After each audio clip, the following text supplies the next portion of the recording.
said, if I get a Grammy, I'm going to give it to you. The only guy in this whole darn church who can't sing a note. My dad used to have a band and sing. He said, Joe, I don't know where the hell you came from. You can't carry a tune. You can't sing. You can't dance. I don't know where you came from, but I love you anyway. Father McMillan, thank you for everything. Thank you for being so good to us. President Clinton, President Obama, distinguished guests, the Kennedy family, children, grandchildren, great-grandchildren, and extended family. It's been an emotional journey listening to all of you. When I knew I was going to be the last speaker, I thought, how did that happen? Because, you know, it brings back so many memories. Ethel was always there for so many people, and she played an essential role in my life as well, maybe a little different than with others. She was there as soon as I entered political office in 1972 as a 29-year-old kid before I got sworn in. I was in her brother-in-law's office, Teddy's office, hiring staff. I was only 29. You have to be 30 years old to be sworn in, and I wasn't 30 yet. And I got a phone call from the fire department by my house. So there had been an accident. A tractor trailer broadside at my wife's automobile, Christmas shopping, the Christmas tree on top, December 18th, and killed my wife and killed my daughter, and my boys weren't expected to live. When I lost my family, and she was there, Joe, your mom was there, then. As soon as I got elected president, I received a letter from your mom. The letterhead was titled Mrs. Robert Kennedy, and in her very neat handwriting, she had written that she took great comfort in knowing the country was in good hands. She had no idea for a 29-year-old kid in that circumstance how much it meant. Because as some of you know, Bill knows, I didn't plan on sticking around after that accident. She said she was honored and proud. There was a bust of her husband, Bobby Kennedy, in my office, the Oval Office. I had only two political heroes in my life, Dr. King and Bobby Kennedy. Not a joke. So I didn't realize, my two colleagues who were president know, you get to pick what you want in your office, and I wanted to be able to see both of them from the resolute desk by the fireplace, Dr. King and Bobby Kennedy. And days later, I received another letter from her that I'll always remember. And I know all of you look forward to each year. A Valentine card. A Valentine card. Which, in our house, Valentine's Day is known as Jill's holiday. Like Ethel, Jill's a practical joker. So it was no surprise that Jill loved Ethel's card that year, which said, I'm not sure the 100 others who receive it felt the same way, because apparently she sent that card, she sent to everyone that year. There was a picture of me and Ethel surrounded by hearts. Oh, you think I'm kidding? It meant a lot to me, I'm telling you. Printed the language on the card, it said, in the printed language of the card, it said, I'm not biding my time waiting for you, Valentine. And then in her handwriting she says, because he's no ordinary Joe. I don't know how many got that damn Valentine, but I tell you what, it meant a lot to me. I've received a lot of honors in my life, but that might be the best one I ever received. You know,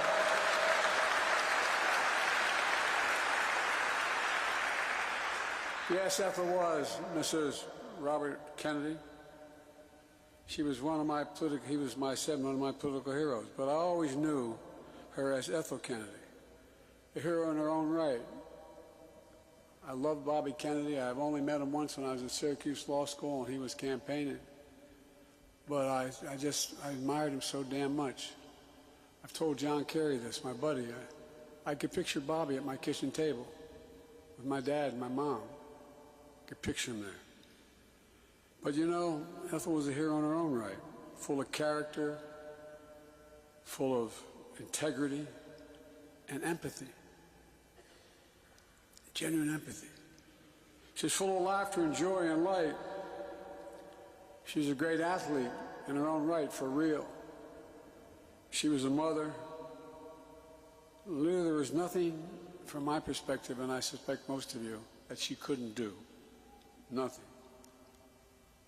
4 years later, after Bobby, she lost her beloved Bobby, she invited me and my boys to her home after the accident. Left my family broken, having lost my wife and daughter and my boys barely making it. Along with Teddy,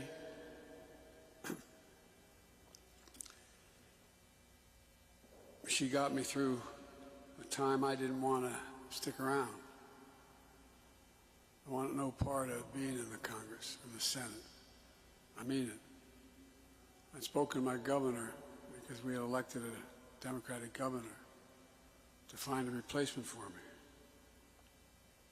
But Teddy and Ethel Kennedy would hear none of it. You know, the fact is, like she did for the country, Ethel helped my family find a way forward with principle and purpose. We saw how she picked up Bobby's cause and stamped her own mark on the country. Marching for civil rights, you heard about today, and working to end poverty at home, attempting to secure peace abroad, and so much more. She once said, for anyone to achieve something, you have to show a little courage. You're only on this earth once. You must give it all you've got. Reminded me of my mom. My mom used to say, Joey, courage lives in every heart, and one day it will be called upon. Be ready to stand up. And that's from Catherine Eugenia Finnegan Biden, and she meant it. She meant it. For over 50 years, with Ethel's own iron will and moral courage, she gave it everything she had. And we're a better nation and a better world because of Ethel Kennedy. Let me close with this. On a Sunday in May this year, I delivered a commencement speech at Morehouse College in Atlanta. I noted that had we been in church that day, there would be a reflection about the resurrection and redemption.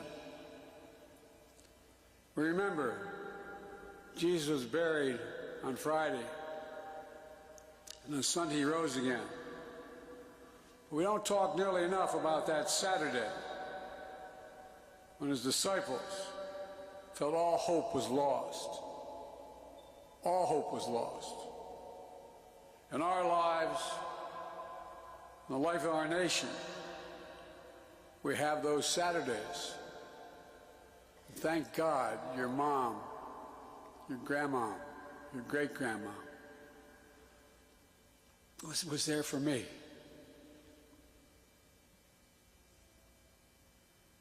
To bear witness to the day before glory. To see people's pain and not look away. What work is to be done on Saturday is to move pain to purpose.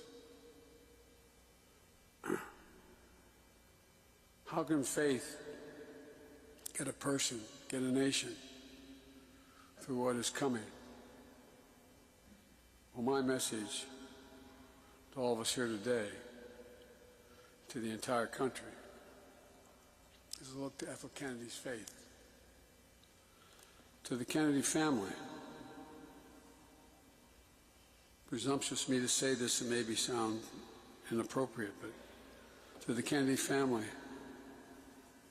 the Biden family is here for you. It's always been for us. You changed the life of my boys. He really did. When I lost my son, Bo, was Attorney General of the state of Delaware. And he volunteered to join the National Guard as Attorney General. You either have to be state property or federal property. He temporarily gave up his office to go with his unit for a year in Iraq.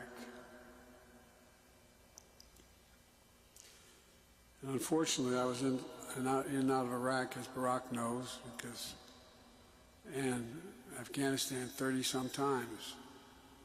I got to see him several times. But the bad news was he was about a quarter to a half mile away from a burn pit. 100 yards long, 10 feet deep, burning everything from waste to everything, poisoning the air. And he came home with stage 4 glioblastoma, and he died. Your mom was there then, too.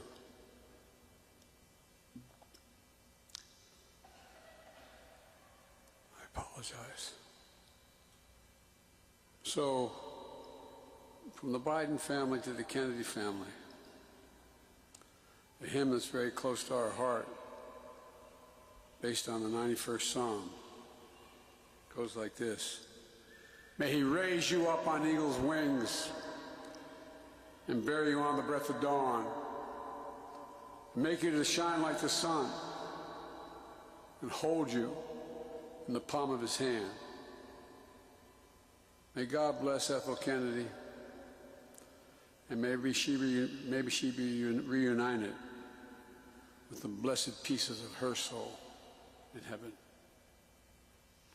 God bless you all, and thanks for letting me participate. Thank you.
My sisters and brothers, before we go our separate ways, let us take leave of our sister Ethel. May our farewell express our affection for her. May it ease our sadness and strengthen our hope. One day we shall joyfully greet her again, when the love of Christ, which conquers all things, destroys even death itself.